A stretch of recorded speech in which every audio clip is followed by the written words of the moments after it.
پیدا ہوتے ہی ایک دوسرے سے الگ ہو جائیں گے، کیا مطلب؟ ان کی نیچرز ڈیفرنٹ ہوں گی، ان کی عادات ڈیفرنٹ ہوں گی، ان کے کام ڈیفرنٹ ہوں گے، ان کے اعمال ڈیفرنٹ ہوں گے، مختلف ہوگا، اور رویہ ان کا مختلف ہوگا ایک دوسرے سے۔ تو جب یہ سب کچھ پہلے سے خدا کے علم میں تھا اور خدا نے اپنی بندی پر پہلے ظاہر کر دیا کہ یہ ہوگا، اور یہ بھی بتا دیا کہ میں چھوٹے کو فضیلت دوں گا، بڑا چھوٹے کی خدمت کرے گا، یعنی کہ اس کا غلام ہوگا، چھوٹا جو ہوگا وہ افضل ہوگا۔ تو یہ تو خدا کی طرف سے پہلے سے مقرر تھا کہ جو بابرکت ہوگا، جو افضل ہوگا، جس کو فضیلت دی جائے گی، جس کو برتری دی جائے گی، وہ چھوٹا ہے۔ اگرچہ عمر کے لحاظ سے تو وہ چھوٹے بڑے نہ تھے، صرف پیدا ہوتے وقت دنیا میں نمودار ہونے کے لحاظ سے ایک کو بڑا اور دوسرے کو چھوٹا کہا گیا، ورنہ تو وہ ایک ہی عمر کے تھے۔ جب وہ ٹوینز تھے، جب وہ جڑواں تھے، تو پھر وہ ایک ہی عمر رکھتے تھے۔ تو جب وہ بڑے ہوئے تو دنیا میں پہلے وارد ہونے کی وجہ سے عیساؤ کو پہلوٹھا سمجھا جاتا تھا۔ تو پہلوٹھے کے موضوع پر میرے چینل پر پہلے سے میرا ایک پیغام موجود ہے، پہلوٹھے کی برکت، اس کو بھی ضرور سنیے گا۔ یہاں بھی میں پہلوٹھے کی کچھ باتیں ضرور کروں گا۔ تو پہلوٹھے کے حق کا سودا ان دونوں کے بیچ میں کس طرح ہوا؟ پیدائش 25 باب کی 27 سے 34 آیات میں لکھا ہے، اور میں اس میں سے صرف 29، 30 اور 31 آیات پڑھوں گا۔ اور یعقوب نے دال پکائی، اور عیساؤ جنگل سے آیا اور بے دم ہو رہا تھا، اور عیساؤ نے یعقوب سے کہا، یہ جو لال لال ہے مجھے کھلا دے، کیونکہ میں بے دم ہو رہا ہوں۔ اسی لیے اس کا نام ادوم بھی ہو گیا۔ ادوم کے لفظی معنی بھی سرخ ہے۔ تب یعقوب نے کہا، تو آج اپنا پہلوٹھے کا حق میرے ہاتھ بیچ دے۔ عیساؤ نے کہا، دیکھ میں تو مرا جاتا ہوں، پہلوٹھے کا حق میرے کس کام آئے گا؟ تب یعقوب نے کہا کہ آج ہی مجھ سے قسم کھا۔ اس نے اس سے قسم کھائی، اور اس نے اپنا پہلوٹھے کا حق یعقوب کے ہاتھ بیچ دیا۔ تب یعقوب نے عیساؤ کو روٹی اور مسور کی دال دی۔ وہ کھا پی کر اٹھا اور چلا گیا۔ یوں عیساؤ نے اپنے پہلوٹھے کے حق کو ناچیز جانا۔ اب یہاں اس جوان کا حال دیکھیں کہ وہ جس طرح خداوند نے پہلے سے کہا تھا کہ ان کی نیچرز ڈیفرنٹ ہوں گی، اور اس کا حلیہ بھی کچھ جنگلی قسم ہی کا تھا کہ جسم پر لمبے لمبے بال، انسانوں کے جسم پر لمبے لمبے بال نہیں ہوتے۔ تو آگے چل کر بھی ہم دیکھتے ہیں 27 باب میں کہ جس وقت یعقوب برکت لینے کے لیے باپ اسحاق کے پاس گیا، تو اس نے اپنے ہاتھوں اور کندھوں پر، ہاتھوں پر اور شولڈرز پر اس نے وہ بکری کے بچے کے کھال لپیٹ لی۔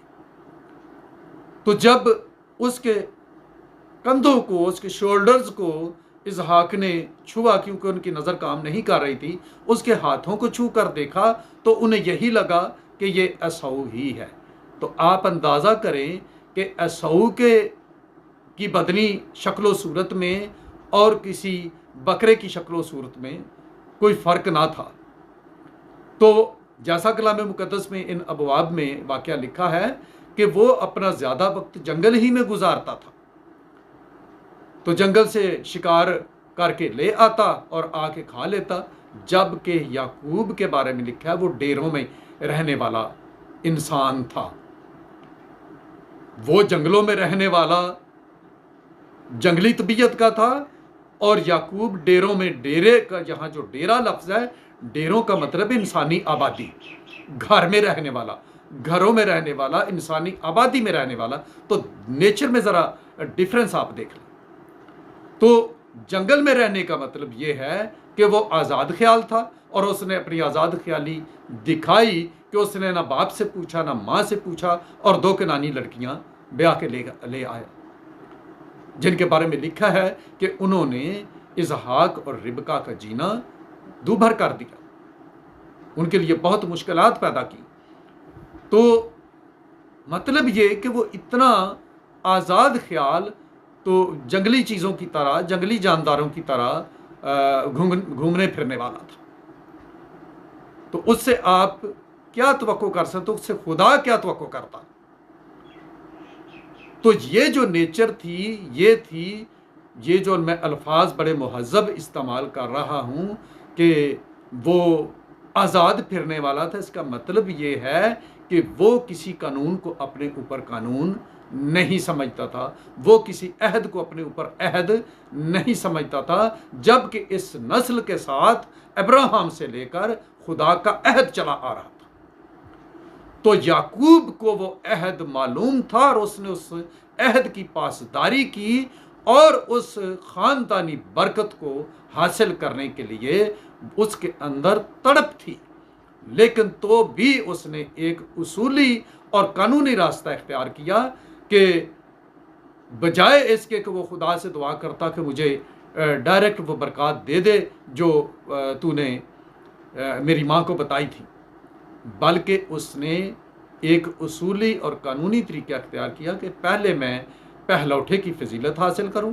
تو اس نے بھائی کے ساتھ اس کے باقاعدہ اس پر بارگیننگ کی، اس پر سودا بازی کی اور اسے قائل کیا کہ ٹھیک ہے میں تجھے کھانے کو دیتا ہوں، تو مجھے اپنا پہلوٹے کا حق دے دے۔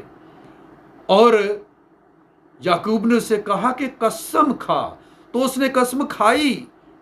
تو جب قسم کھائی تو یہ دونوں کے درمیان عہد ہو گیا۔ جب دونوں کے درمیان عہد ہو گیا تو محترمین کی اکثریت کس طرح سے یعقوب کو دھوکے باز کہتی آ رہی ہے۔ پہلوٹے کا حق تو یعقوب کو مل چکا تھا، اور جب اس نے اسحاق نے پوچھا، یعقوب سے پوچھا کہ تو کون ہے، تو اس نے کہا میں تیرا بیٹا، پہلوٹا بیٹا ایساؤ ہوں۔ وہ کس طرح یہ کہنے کا حق رکھتا تھا؟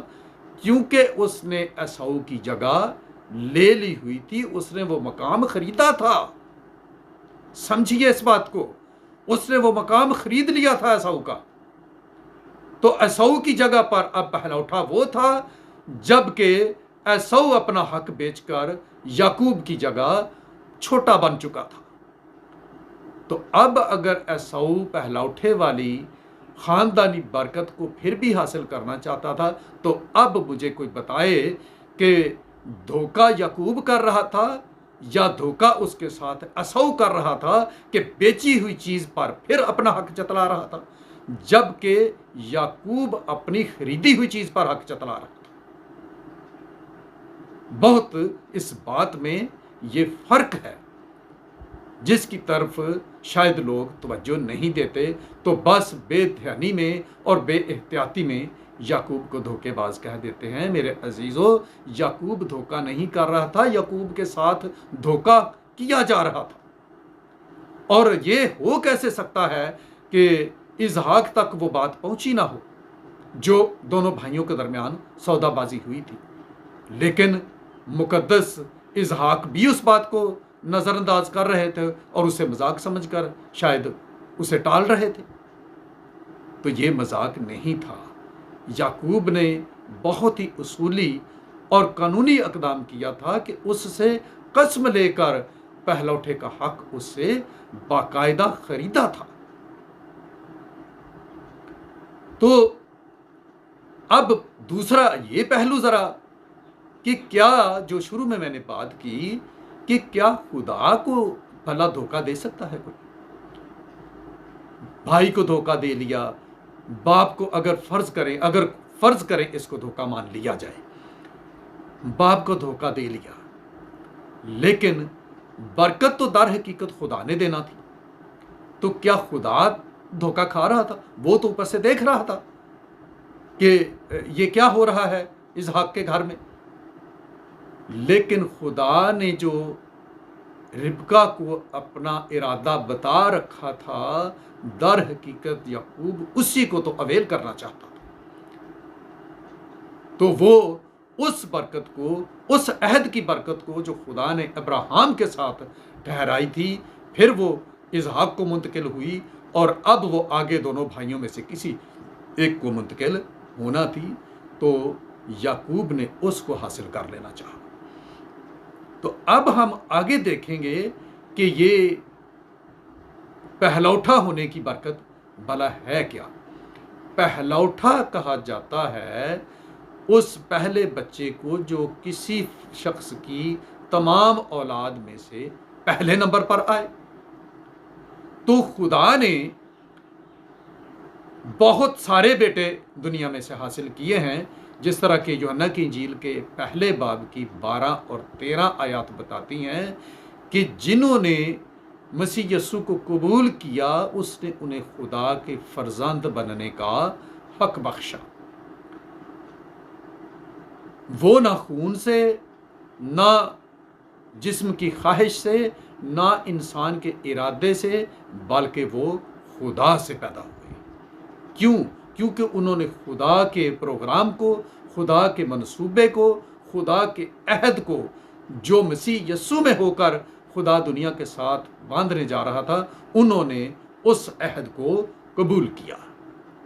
تو یہی بات جو تھی پیچھے مقدس یعقوب کر رہے تھے کہ خدا نے جو عہد ابراہیم کے ساتھ اور ان کی آنے والی نسلوں کے لیے مقرر کیا تھا، یعقوب اس کو وصول کر لینا چاہتے تھے۔ ایساؤ نے اس کی بے قدری کی۔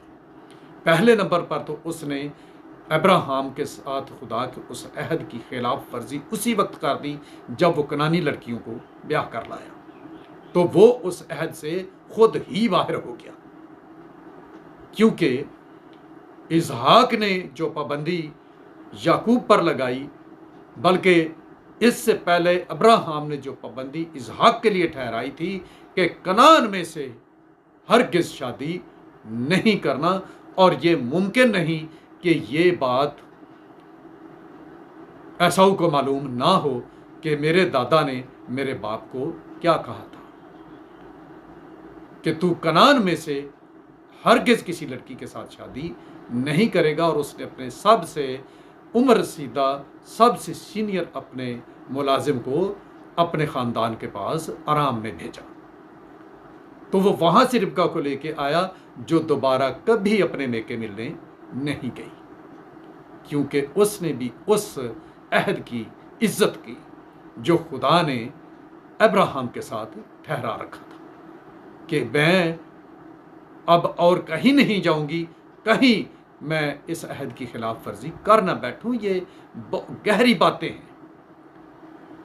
تو ایساؤ نے اس عہد کی بے قدری کی اور اس نے کنانیوں کے ساتھ رشتہ داری کر لی، لیکن یعقوب اس عہد کو اپنی زندگی میں قائم رکھنا چاہتا تھا۔ تو بیٹے تو خدا بہت سارے بنانے جا رہا تھا، لیکن جس طرح کہ خدا نے ابراہیم کو دنیا میں سے ایک کو چنا، اس کے بعد اسحاق کو چنا، تو اسحاق کے اب دونوں بیٹوں میں سے کسی ایک کو ہی خدا نے پہلا اٹھا ٹھہرانا تھا۔ تو خروج 4 باب کی 22 آیت میں خداوند خدا نے مقدس موسیٰ کی معرفت فرعون کو یہ پیغام بھیجا تھا کہ اسرائیل میرا بیٹا بلکہ میرا پہلوٹا ہے۔ دنیا میں سے لیے جانے کے سبب سے پہلوٹا، کیونکہ دنیا میں سے خدا نے کس کی نسل کو لیا؟ یعقوب کی نسل، اور اس کی اولاد کو اپنی قوم قرار دیا۔ تو یہ تھا پہلوٹے کا حقیقی حق، جس کو مقدس یعقوب نبی حاصل کرنا چاہتے تھے۔ یہ کیسے ہو سکتا ہے کہ ایک شخص نبی مقرر ہونے جا رہا ہو اور اس کے اندر دھوکہ بازی ہو؟ ایسا ہرگز نہ ہو سکتا تھا، نہ ہو سکتا ہے، اور نہ آئندہ کبھی ہو سکے گا۔ دھوکے سے کوئی برکت حاصل نہیں کر سکتا۔ کچھ مفادات کوئی حاصل کر لے تو کر لے، لیکن وہ بھی بعد میں اس کے لیے نقصان اور مصیبت کا باعث ہی بنتی ہیں اور بنیں گی۔ تو اس لیے جو کوئی بھی اس پیغام کو سنے، آئندہ کبھی نہ خود ایسا کہے اور نہ کسی اور کو کہنے دے، بلکہ ہر کسی کو یہ سمجھائیے کہ یعقوب نے جو حق باقاعدہ ایک اصولی اور قانونی طریقے سے ایک قسم کے تحت، ایک عہد کے تحت جو حاصل کیا تھا، اس نے جا کر اس کو حاصل کیا جو اس سے چھینا جا رہا تھا، جس سے اسے محروم کیا جا رہا تھا۔ تو دھوکہ تو دراصل یعقوب کے ساتھ ہونے جا رہا تھا، لیکن چونکہ خدا اس کے ساتھ تھا، خدا نے پہلے سے اسے چن رکھا تھا، کیونکہ وہ خدا کی مرضی کے مطابق شخص تھا جس نے اپنے دادا کے ساتھ کیے ہوئے خدا کے عہد کی عزت کی۔